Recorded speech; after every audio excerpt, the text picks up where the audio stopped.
রাজনীতিপুর থেকে আমি সিংলা যাইতাম 100 টাকা দিয়া, আর তারা যাচ্ছে 700 টাকা দিয়া। আমরা কিভাবে যাবো ওইখান থেকে নেত্রকোনা কেমনে যাবো? আমরা তো ফকির হয়ে যাবো এবার যাইতে। ভাড়া অতিরিক্ত বেশি, যার কারণে আমরা বাড়ি যাইতে পারতেছি না।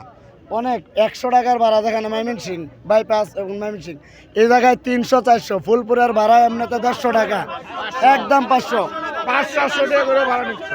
যেখানেই যাই ওই 500-র নিচে নাই। যদি মাওনাও যায় না, আমি 500 টাকায় দিতে হবে, এর কম না। শুধু তারা কম টাকার লোক উড়াইবই না, 50 টাকার ভাড়া উড়াইব না তারা, একদম 500-র নিচে কোনো ভাড়া নাই।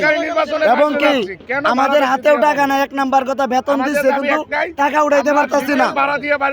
1000 টাকা বেশি উড়াইতে পারি না। আমি 6টা বাজে আসছি আমার ওয়াইফরে নিয়ে, এখনো গাড়ি মানে এত আনজাইছে, ভাড়া বাড়তি, তাও গাড়ি নাই।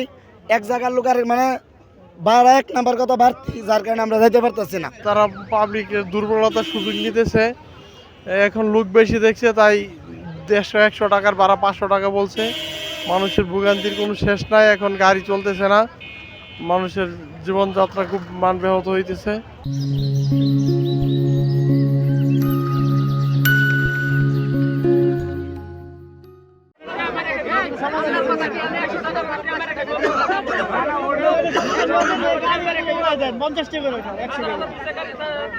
খালি আছে ট্রেডিং করে নাকি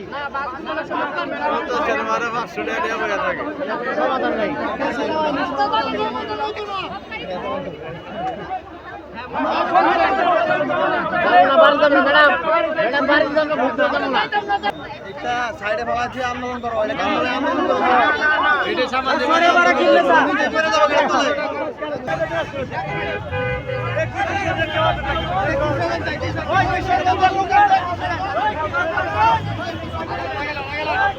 আচ্ছা